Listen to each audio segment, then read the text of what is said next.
you joining, and I really appreciate all of you joining here today. That's terrific, actually.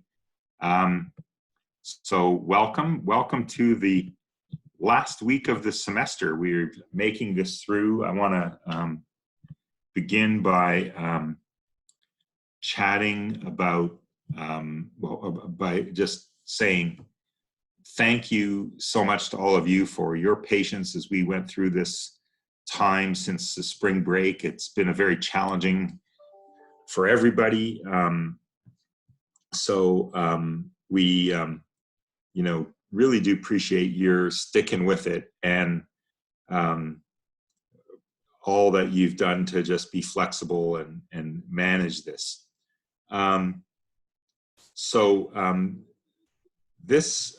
Today, what I thought we would do, we have a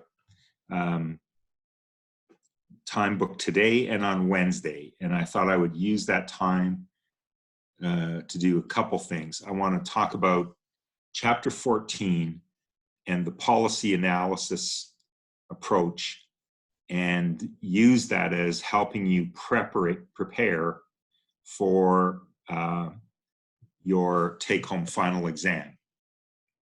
That's the first key focus.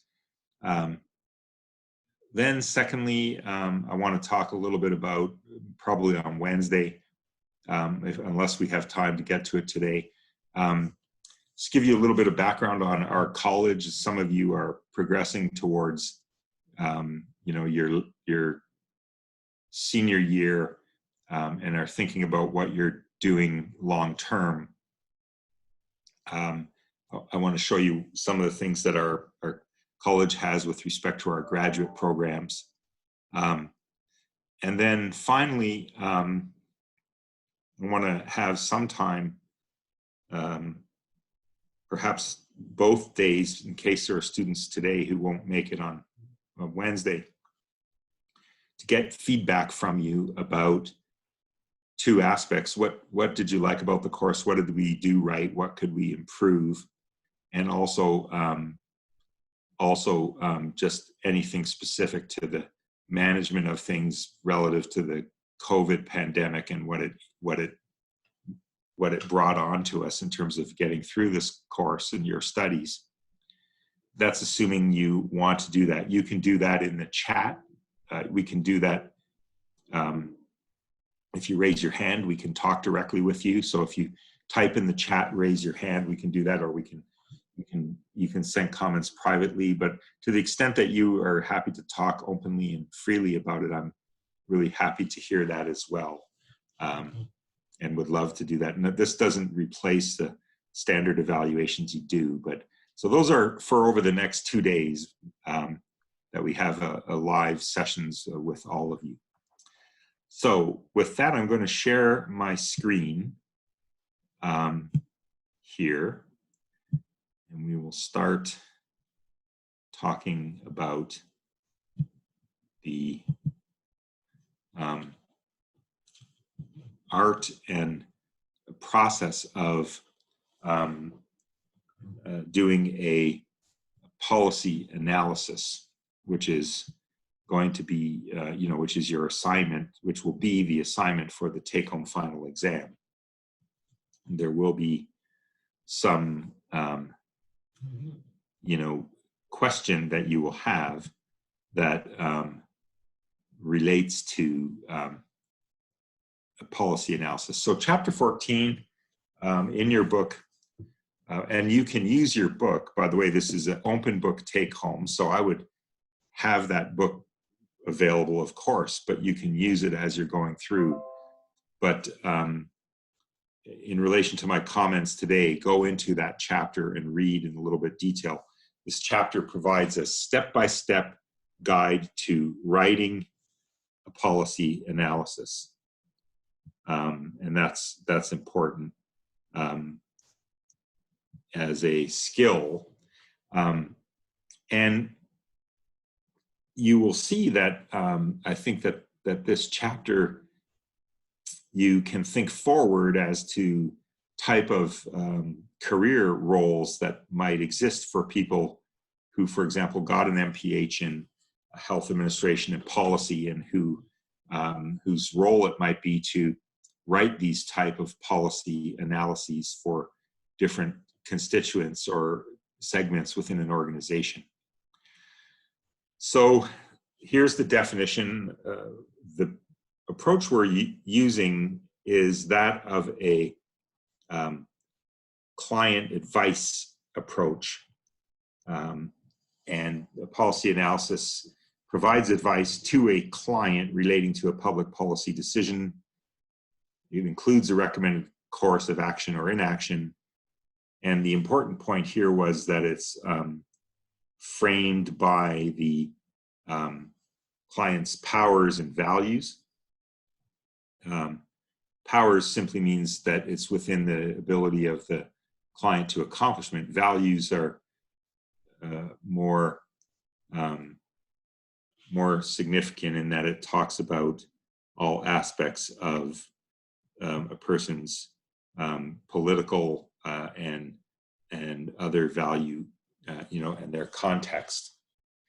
So if we think about who the client might be an organization like the State Department of Health. It might be the state legislature. It could be an individual client like the governor or a mayor. It could be a private sector client for policy on their approach or position to certain things. So the client can be a broad range of individuals or organizations. Now, the book talks about and goes into a little detail about this, about two models of policy analysis, which they call the rational model, which attempts to base policy decisions mainly on just reason and science. In this model, the analyst doesn't consider values or politics and just depends on the decision maker to do that once the analyst's work is complete. The political model occurs more through the lens of political setting. For example, if you're advising a mayor or a governor or a senator or whoever. And here the analysis really comes through separate pathways, problems, policies, politics, but at some point they have to come together. And there's a critical juncture that occurs. The book discusses this when a problem becomes at the top of the agenda for whoever, for example, for a governor or for a mayor, when there are viable solutions to that problem, and when the political atmosphere is right for change. So I think you see this at all levels of politics, for example, at the federal presidential level, at the state level, and so on. At the presidential level, the problem of health insurance rose to the top of the agenda for President Obama when he first came into office. There were viable solutions that had been talked about for years to many of the issues, and there was a window of time when the political atmosphere was right for that change, although it may not have been as ready as it needed to be to make this change more broadly and more accepted, because it still remained a partisan, the Affordable Care Act has still remained quite a partisan effort and policy. Okay, but in any number of things, for example, regarding gun violence and gun policy, at some point this will rise to the top of a particular leader's agenda. They will have some information on policies that might be helpful, and their polling might indicate that there's a right time for taking these kind of questions to the American people. So again, it's important you realize this when you're looking at things through a political lens in policy. Now, let's give some examples. We'll give some examples in a minute of each of these kind of frameworks. In fact, let's just do that here. So the example of the top model, the rational model, where the decision maker infuses the values in politics, one might ascribe this to something like the Congressional Budget Office. At least that's how it's supposed to be. It's supposed to be a nonpartisan organization that just costs out different elements of legislation for Congress and gives them a fact-based, non-value-driven or non-political analysis. Of course, what we've seen in recent years is if the analysis doesn't agree with one or the other side, they always claim bias or error. So I think, but that's a separate issue. That's the response. The model itself is Congressional Budget Office is supposed to be on this rational model. So is the National Academy of Medicine, or formerly called the Institute of Medicine, which was empowered by Congress to be a nonpartisan medical scientific think tank analyst group that would address a variety of problems and then provide recommendations for use by various organizations, including Congress and other decision makers. When we go to the political model, we can think about these think tanks that occur, which tend to have one political emphasis or the other, conservative or liberal. For example, Brookings Institute is very much a policy analysis group that has a liberal leaning, whereas the Heritage Institute or some other conservative policy think tanks take a conservative analytic or viewpoint and infuse those values, right, into their analysis. Cato Institute, Heritage Institute are examples of conservative ones. The Brookings at the national level, the Oklahoma Policy Institute at the state level tend to have a more liberal leaning or progressive leaning in their analysis. So both of these models exist, and there are opportunities for people to have careers as analysts and policy analysts within these types of organizations. And that depends on your makeup and your view. If some people are very committed to certain values like universal health care, like helping address inequities in health, various other things, may prefer to work within a framework or organization that aligns with their values.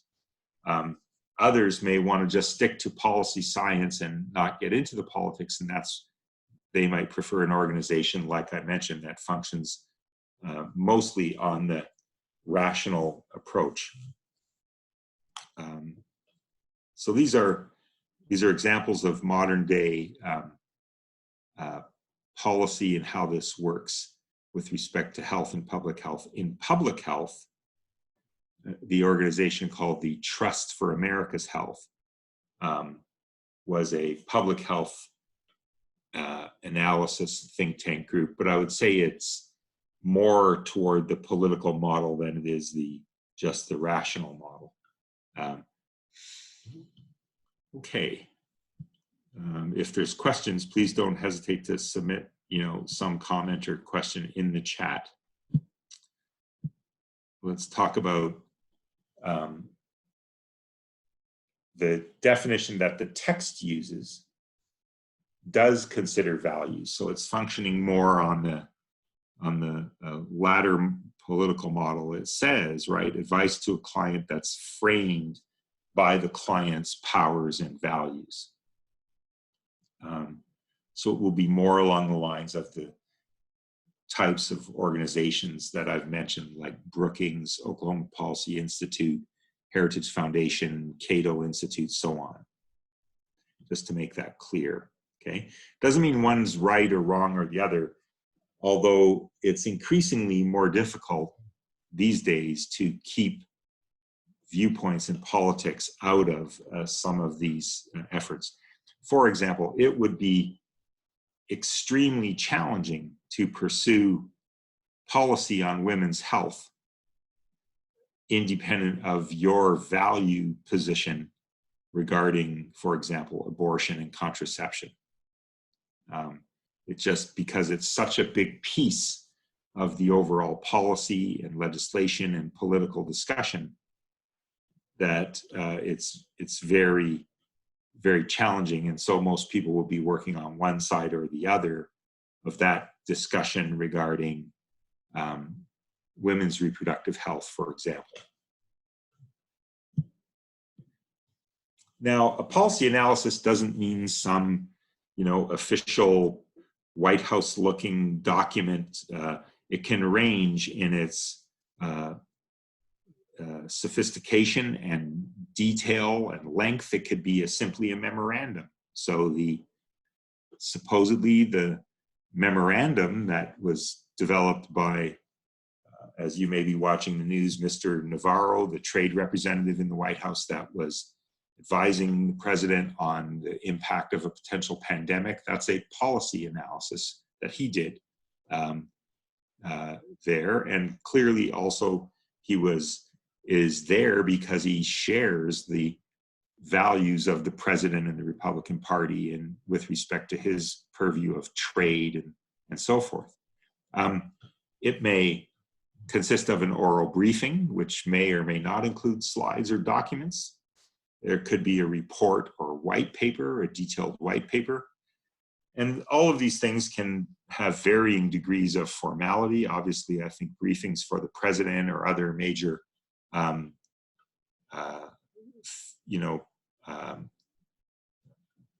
figures like congresswomen and congressmen and governors and so on have a little more formality to their briefing. We did a briefing for Congresswoman Horn on COVID-19 back in March, and it did include some slides and some other leave behind papers. But it's very important as you're going through this and as you think about this long-term to practical application in the real world, perhaps for those who are, thinking about careers here. Many clients do not have time, and I would add there, often they also don't have the desire to read lengthy analysis documents. When someone says, I'm a policy wonk, that means they enjoy reading these kind of detailed documents. Others typically want to say, just give me the key points and get to the bottom line. And you see a range of elements in between. And if you are doing this, you have to kind of understand where your client is. Obviously, there's been a lot written in the major media about the style of briefing that President Trump prefers relative to what former presidents may have preferred. And each of them will have their own styles and preferences and so on. And it's important to know that, but unifying all of these things, no matter what, there's generally a preference for people to have clear, complete, technically adequate analyses, but concisely written. And so if you evolve and develop that skill, you will have great demand within your organizations. The ability to give thorough, detailed analysis, but in a clear, concise way, will be an important skill if you're going to work in the field of policy and advisement. Okay, so this now talks about the structure and tone of a policy analysis. Structure, 5 steps, and I think you should follow this in the take-home exam that I'm going to give you, and I'll likely release that for you to begin working on that late Wednesday afternoon once we have our subsequent session, or first thing Thursday morning, so that you have as much time as possible. And there's 5 key steps: problem identification, background, landscape, analysis of different options, and then recommendations. Now, here the book discusses that the tone should be neutral and non-judgmental as you're going through this. You want to be a neutral. Now, of course, if you're coming from the approach of a rational model, then it has to be very neutral, of course. But it's hard if you're coming from an already model where you've infused values. In other words, any organization who's advocating for universal healthcare coverage will have a different tone surrounding its discussion of Medicaid than an organization which is not. And I see that there's a question. On Wednesday, we will be posting either late Wednesday afternoon or Thursday morning the take-home final exam for you to work on. Okay, problem identification, background, landscape, analysis of options, and then ultimately your recommendation or recommendations if there's a small number of those. So the next few slides just go through each of those. This is clear. Problem identification defines the problem to be addressed. And how you frame this is very important. It should just be clear, 1 or 2 sentences in the form of a question, usually. Again, in many ways, this aligns with what is the scientific question of a particular research article or paper. So what is the question or issue that your policy analysis is trying to address? The problem as defined that way. Could be narrow or it could be a broad problem. Again, depending on the model or focus you're taking, neutral or value-driven phrasing. And ultimately, it will have the possibility of more than one option regarding policies you implement. Here and anywhere else through the sections, you don't include recommendations. Those are summarized only in the very end. One of the important learning things at your stage, as you are all learning to do these kind of papers, is to keep the different details in their own sections. So here you're just identifying the problem and you're trying to communicate just briefly what is the question your analysis is going to ask. And in the book, this is where you should read the book, page 320 to 322, because there are a number of examples there that will be helpful to you regarding understanding this aspect and then applying that to your take-home final.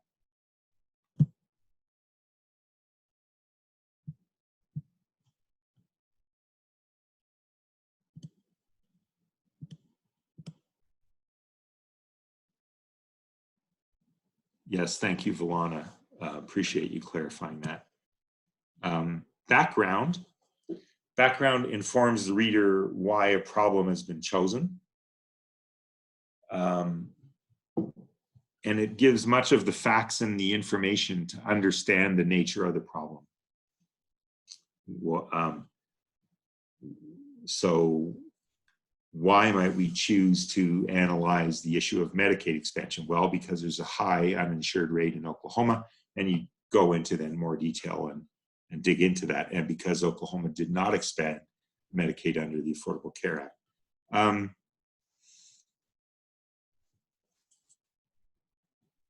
So most of the background usually is required, regardless on the nature of the particular client you're serving. You have to set up an understanding for what's going to follow in your discussion and in your recommendations. Don, no, the final cannot be a PowerPoint. It has to be a written analysis along the lines of what I'm going through now. Okay. And I will include that in the instructions when we send it out. Now, the section called landscape puts this in context. It identifies all the key stakeholders. So policies have impact on various groups of interest or interested parties. And when you undertake an analysis, you should be cognizant of who are those people, who are the people affected, who might be the interested parties. If we're doing a policy on health care, there are many stakeholders, right? So if you think back to the Affordable Care Act, there are insurance companies, there are various levels of government, there are pharmaceutical companies, there are hospitals, there are physician groups, other health professional groups, on and on. So you should spend considerable time thinking about the stakeholders who might be impacted by your policy and your analysis and your recommendation. And which stakeholders you want to include or think about, of course, depends on the scope of the problem that you define, and also the phrasing of the statement and how you define that scope of that problem. Okay, and I think that that's a very important consideration to know that obviously that certain policies could have many stakeholders, but specific to the question you're asking with your paper, it may be all of them or it may be a subset of those stakeholders that are discussed and included in your analysis, right? So analysis really here in landscape is, setting the stage for that, because when you come to your analysis, you will talk about how different stakeholders might react to a particular problem, a particular policy recommendation. So in the landscape, various factors may influence a problem, and your analysis needs to maybe take these into consideration. Political factors, social, economic, legal, quality of care, and practical. All of these things are relevant and should be at least oriented and hinted to in the landscape section of a policy analysis paper. For example, if I was doing an analysis paper on the current situation in the United States of getting to universal health care, then I would be, of course, thinking about the current political situation as it pertains to different types of potential options. What is going to be the position of private sector employers? What is going to be the position of private insurance? These are two large stakeholders within healthcare in the United States, as we've gone through in the course. What is going to be the position of legislatures, different House and Senate? And you might know that early, for example, in the Democratic primary, when one or two candidates came out with Medicare for all, they've quite nonchalantly said we'll do away with private insurance. And I would say that they didn't really think through the political implications. More than half of Americans pretty much get their insurance through their private employer. That's private insurance through a company like Blue Cross or United Healthcare or Aetna. And thinking about a policy that doesn't think how those big stakeholders will react, it would be just frankly naive and not that thoughtful. There are social factors, there are economic factors. And economic factors will rise up very significantly, for example, in influencing that critical juncture of what might be able to be done, because if you're going into a recession or worse, like we might be heading into, due to the COVID, but also due to the oil price decline, which is unrelated to COVID in many ways, then economic factors may influence what's achievable at that particular point in time. There are legal factors, there are quality of care issues with respect to policy if you're trying to make policy changes or recommendations, and there are practical factors, okay? And the analyst should consider all of these for any particular problem that they're working on. Okay, so this box in your book gives you more detail that you can dig into and read. For example, how your landscape section might be, and you might look at, it should discuss each of these factors with respect to a policy issue that you're going to address. Political, social, economic,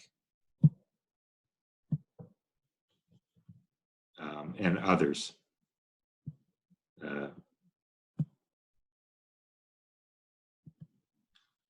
So we have practical, we have legal, we have quality of care, okay? All of these things are important to think.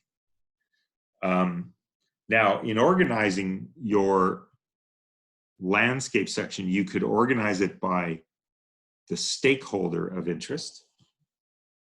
In other words, how would the legislature, the Republican side of the legislature, the Democratic side, the governor, the city chamber of commerce, pharmaceutical industry, so on, how would these different constituents react? What is their viewpoints? How does that work into the landscape piece? Or you can organize it by the factors as were just outlined in this table. So for example, the landscape section could look at each of these: practical, legal, quality of care, social, economic, political. Either approach, either sense of organizing is valid. If you're going to discuss the viewpoint towards a particular policy or general area of policy, your writing must be clear on which stakeholder that viewpoint is coming from. So for example, if you were analyzing back in 2010, the Affordable Care Act, you would have really wanted to talk about how would the pharmaceutical industry view that, how would the private insurance industry view that, and so forth. Again, here you're looking at a neutral, objective, informative tone. Your role is not to advocate for one or the other, but to analyze. And there's a big difference between advocating and analyzing. Now, advocacy often uses a lot of analysis and other data to support its advocacy. But what you're writing with a policy analysis is not a political advocacy document, but an analysis. But the point of having the so-called political model is the recognition that we're all human and very few people can completely separate from their own personal views of things. Okay, when we get to the section on options, you should typically have 3 to 5 options for your client to think about. And you know, when you set up your analysis, you should set up in your section, you know, what are the metrics by which you're going to evaluate different policy options. So again, if we're talking about some form of changing health insurance coverage or Medicaid expansion, what are our metrics going to be? Is it going to be the total uninsured? Is it going to be the cost to the state? Is it going to be the other issues, other health measures like percent of care received outside of the emergency department, the receipt of proper preventive screenings or other preventive care, avoidance of personal bankruptcy, on and on and on. these are metrics that you may be analyzing, and you should think about those. And again, this is a repeat of what's crucial in that a client must have the ability to act within their power and jurisdiction, and the options you provide must be consistent with their values. So it would be, if I was doing an analysis of women's health in the state of Oklahoma, and I was producing that for the Republican majority leader, I wouldn't be talking about expansion of abortion and other things. Okay, so again, our partisan politics has influenced these type of things, again, according to whichever model you utilize.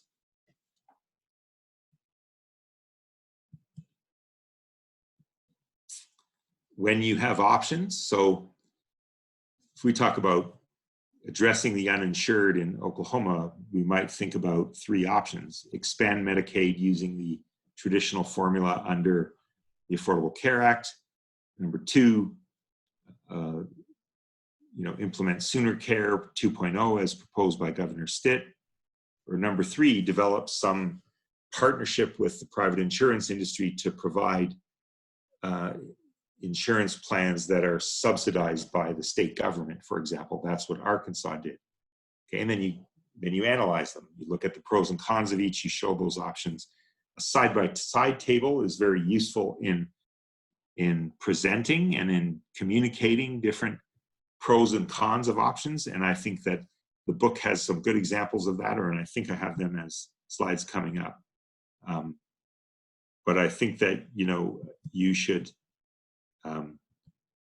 look at the use of a side-by-side table. There's usually never a perfect option, so understand from the beginning, many of these options have trade-offs people have to make, and your job as an analyst is to outline the trade-offs. So these are some criteria that you might use to assess different policy options: cost benefit, political feasibility, legality, fairness, etc., etc. And then there may be some specific criteria within healthcare, like quality care, spending, reduce the uninsured rate, on and on. Here's the examples of the side-by-side table. Increasing access to healthcare for immigrants. And there's some options here: a public education campaign, grants to states, or health center funding. And then you look at these different metrics and put side by side what you anticipate would happen with these different options. Here again, things like cost to federal government, political feasibility, access, and so forth. And this is very helpful when you can look at this and see how these different approaches line up in terms of their comparison. Finally, you should come up with a recommendation. Usually it's one, and you want to talk about why that option is better than the others. And you should talk about ways to ameliorate the arguments against it. Mostly, you should not just pick a hybrid that combines elements of 2 or more options, unless you've also analyzed independently that hybrid as an option, as a policy option within your analysis. I hope that's clear. It would be fine to say, we're going to run a mix of Medicaid plus private, subsidized private health insurance to a select group, and we're going to look at that as a entity in and of itself, even though it has 2 components, and even though we analyzed each of those components separately in our analysis. Okay, so if you're going to do a hybrid, you should have analyzed it separately as an option as well. Now, here's a very useful thing for you as you think forward towards the take-home final exam. Again, having a checklist for how to write it is very, very useful. Okay. I'm going to stop there and ask if there are any questions.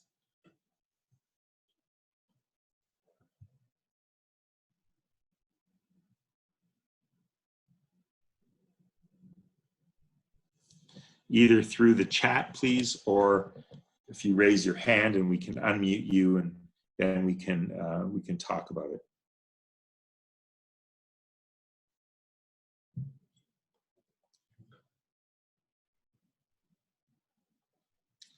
So I will just go back to Don's question.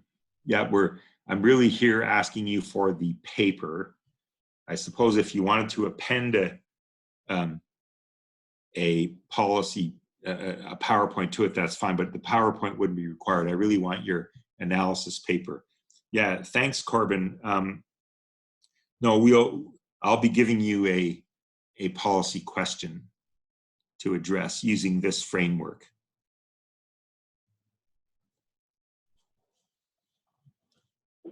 Good clarifying point. But again, I recognize that there's a lot of students who aren't on this session, and what I'll do is I'll be writing, a communication that clearly communicates these details as well. But I wanted to have both options for people. So I'll be providing you a problem area to do analysis on using the framework that we've been going through now. Other questions?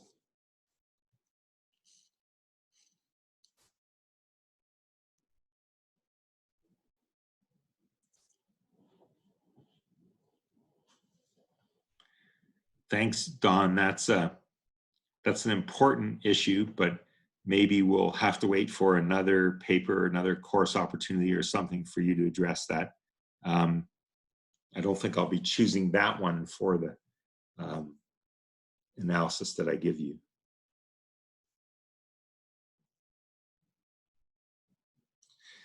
Yes, Callie. So let's use the example I gave. Maybe,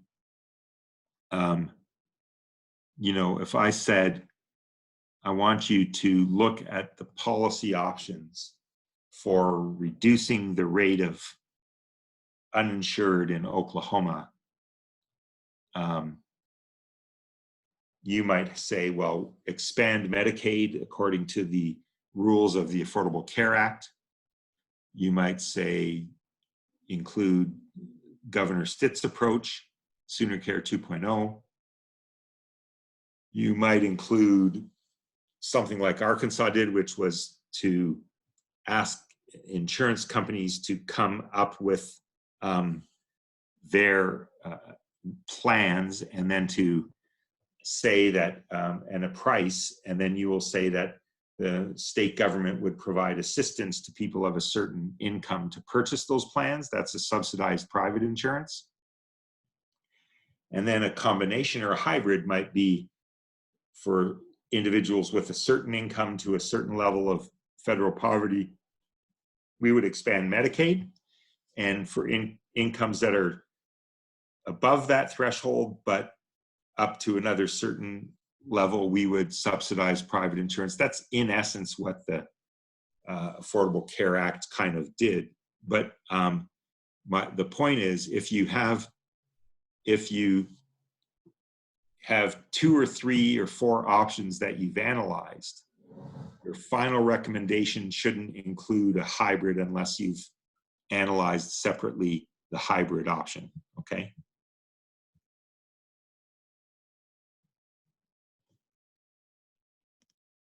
Good. Now, yes, sorry, I don't have my syllabus handy to quickly peek at it, but whatever we said in the syllabus is the date. Due date is May the 6th. Valana has helped us. Yes, Callie, correct. Whatever you choose, again, you should be analyzing all options and then picking one to recommend with your reasons why. I will look for that. I've not done this paper before, but my best response to you, Adriana, would be to look through the chapter in detail and get a sense of that. I think this is probably, it will be in the range of, again, 5 to 10, right?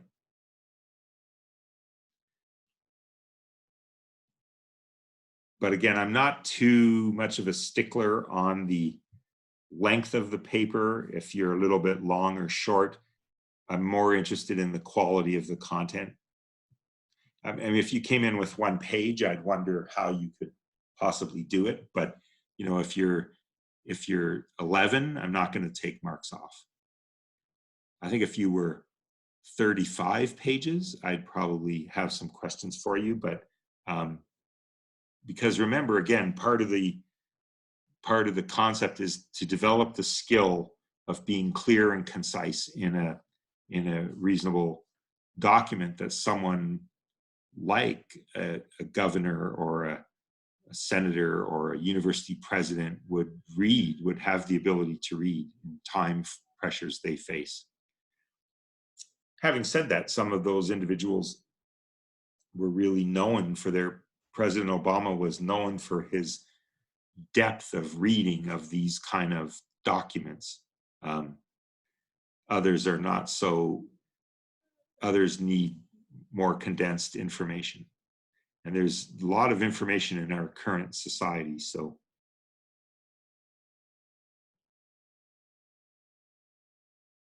Okay. Any more questions on this?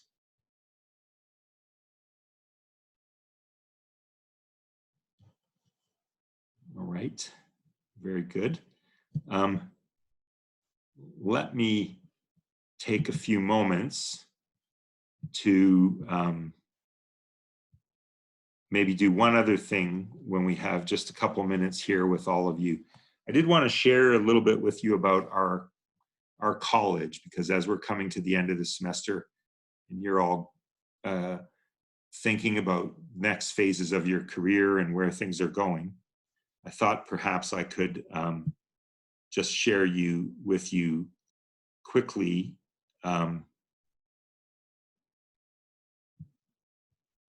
if I can find it. No, let me see. Something about our College of Public Health.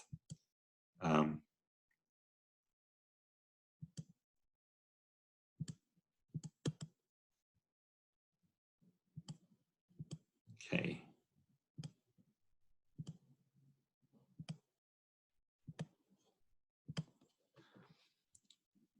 So just briefly, in the last 5 minutes we have, I want to tell you a little bit about our college. We were founded back in 1967, so we've had a long-running history. Most of the other schools of public health were not around at that time. When I became dean in 2002, there were only 22 or 3. There's now about 60. So we were, our people who established the college were quite visionary early on. We're running right now at about just a little bit under 150 students. We have between 40 and 50 full-time faculty with 21 different degree programs that you can look at. And our emphasis is on public health practice and also how we translate research and scholarship into practice. Public health is not a sort of esoteric area where research just sort of stays in the ivory tower. It's very much linked to applying that to practical problems. So we have what's called professional programs and then graduate programs, and we have the undergraduate program here, which also includes the BA and the BS in public health and community health in collaboration with arts and sciences. The Doctor of Public Health program really has been discontinued for this period of time because we don't have, that is different to our doctoral programs, and we really don't have enough interest to run that. So we have certificates in public health and healthcare administration. Those are 4 courses, 3 or 4 courses that people have to take that can be added on to other master's degrees, for example. In the case of healthcare administration, we have 4 key courses that MBA students can take to add on to their credential to get a specialization in health. The Master of Public Health is the bread and butter degree of the college and the main professional degree for people who are going to public health organizations like state and local health departments or federal agencies.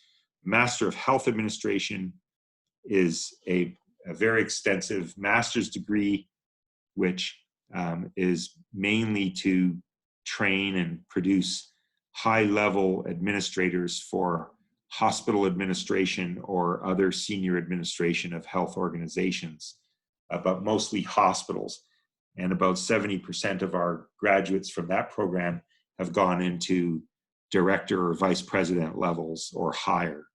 And around the town in Oklahoma, well, we have many, many people in key leadership positions who are alums of our MHA program. So the professional degrees are determined and run and organized and granted entirely by the college. Graduate degrees are done in collaboration with the graduate college, where the degree and the requirements are standardized by the graduate college, but the content is delivered by the particular college and department. And we have MS, Master of Science degrees, and PhD doctorate degrees in epidemiology, biostatistics, environmental health, and health promotion sciences. So these are all the different degrees that we offer that you can see on this list. You can see there are some combined degrees here with the law school or with the MD degree as well.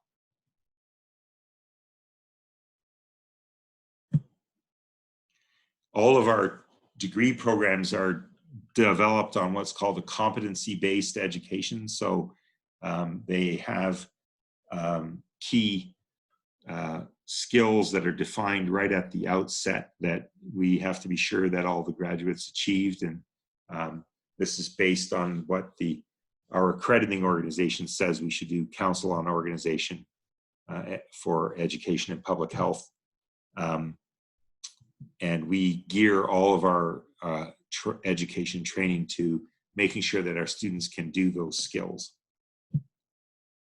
And when you get an MPH degree at our college, then you take what's called the CPH exam, the National Board of Public Health Examiners Certified in Public Health. So very analogous to MD students taking the STEP program, or nursing taking various licensing or credentialing exams, the same with pharmacy or dentistry.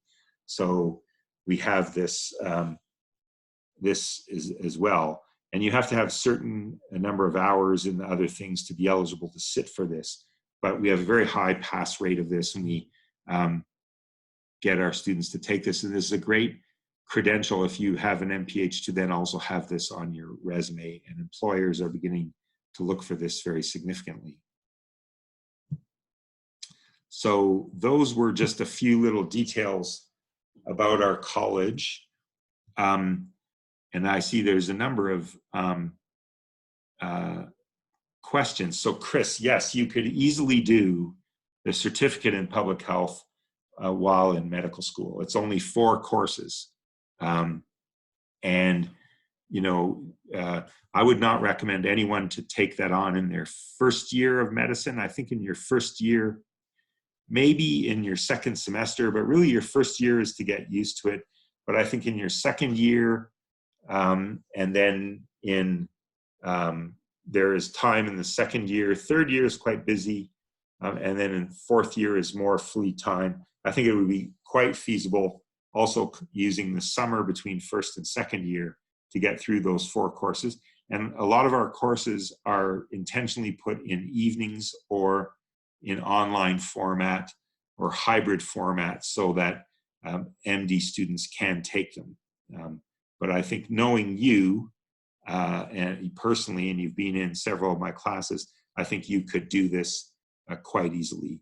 And in second year medicine, they do give you time for what's called enrichment tracks, if that's the thing, and there's plenty of time there to be working on this as well.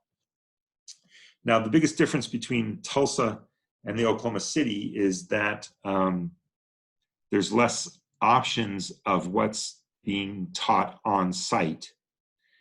So any student who enrolls in our college from Tulsa or Oklahoma City has the same equal rights and access to everything in our college.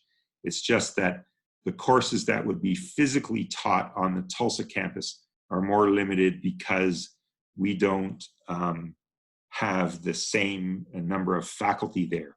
But our full-time students up in Tulsa often don't mind driving down to Oklahoma City for one day of the week, for example, to get a couple courses that are of special interest to them.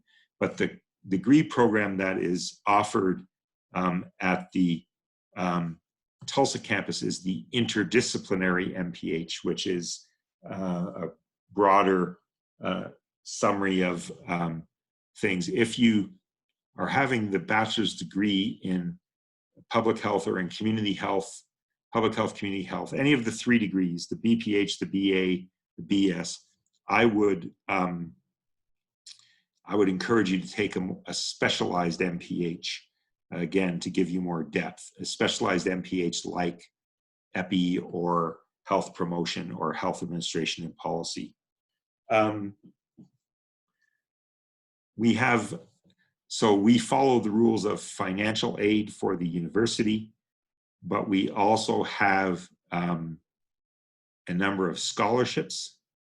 There are 30 scholarships in our college that are offered every year to students based on eligibility and merit. And all students are equally eligible for the scholarships. Haley, I don't know the details of whether such students would qualify for graduate research assistantships, but this year, so we can check into that. But this year, I'm very proud of our faculty that we were able to provide. We have right now just about 41 full-time tenure track faculty, and their work in terms of getting grants, we're able to provide graduate research assistantships that pay anyone anywhere from $18,000 to $26,000 or $27,000 a year for a full-time student. And we were able to fund 60 of those in our school. So we do a lot to try and give student support. And if you're interested in working on research projects and working with faculty, different things, we're very successful at getting graduate research assistantships. And Callie, I think you could, do you mean a certificate in public health, or do you mean the CPH exam? I think you mean the certificate. I don't think, we don't offer all the 4 courses in a summer between senior and medical school, but you could get started on some of them. You could also potentially, for those who are entering their senior year, if you meet certain requirements, the university allows, 4th year students to take a certain number of graduate courses in their 4th year. And we're working even more closely with arts and science to integrate some of those courses and allow some of our 4th year majors in public health to take some of our, a select number of our graduate courses.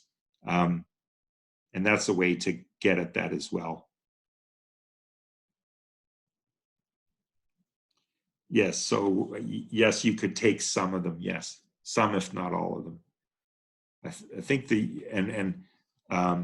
I think the rule is that you're allowed to take up to 4 graduate courses in that count towards, but I think you have to declare which if you want to get the certificate credential, then they would be in addition to your undergraduate degree requirements. They can't count towards your undergraduate degree.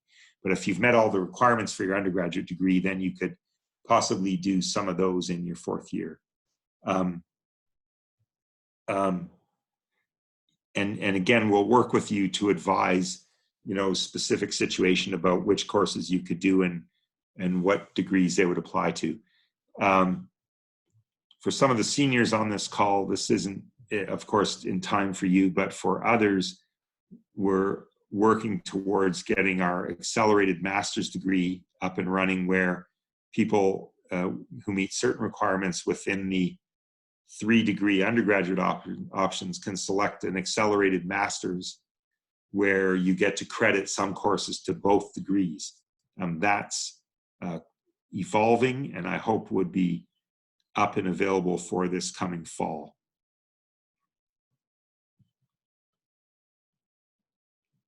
And those are all very good questions. And I will say, you have my contact, all of you, you know how to get to Villana. We can put you in touch with our graduate advisors as well.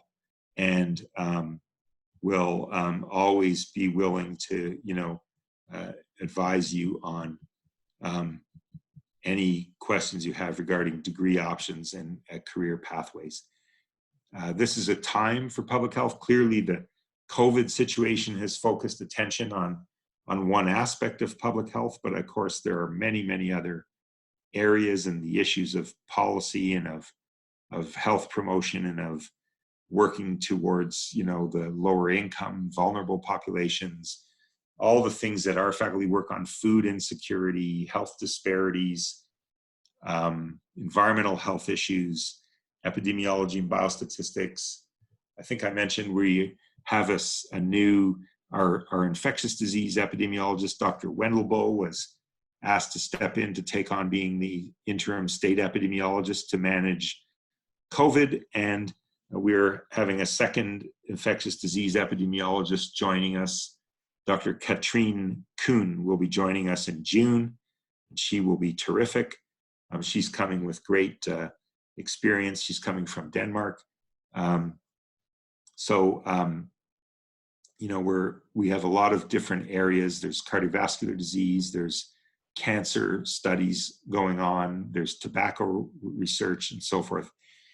I think there are some shadowing opportunities, although they may be influenced, Dawn, by the COVID issue this summer. So my bet is many of those may be curtailed a little bit because of the COVID. But I don't want to say for sure about that. Okay. Any other questions?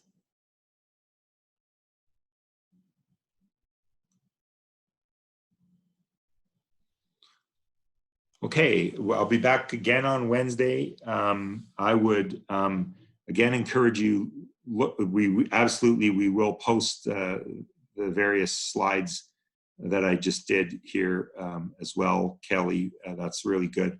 And, I encourage you to look carefully into the textbook, because that'll help prepare you for going forward on your final as well. And don't worry too much about it. I wanted to go through this. I'll be happy to review any of this again on Wednesday if you have questions. And if you do have specific questions, post them to us in Canvas so that I can tailor the comments on Wednesday. Or I may get a group of new students who didn't hear this. This was recorded. Villana will post this up as well. Okay. I hope that if I don't see some of you or talk with you, that you did enjoy the policy course. I hope that that we were able to do the best we could in light of very difficult circumstances with COVID. And I want to encourage all of you and just thank you for being so dedicated and committed. And I appreciated all of you and enjoyed teaching you very much. So thank you, and watch Canvas regularly, because there'll be announcements there. Have a great afternoon.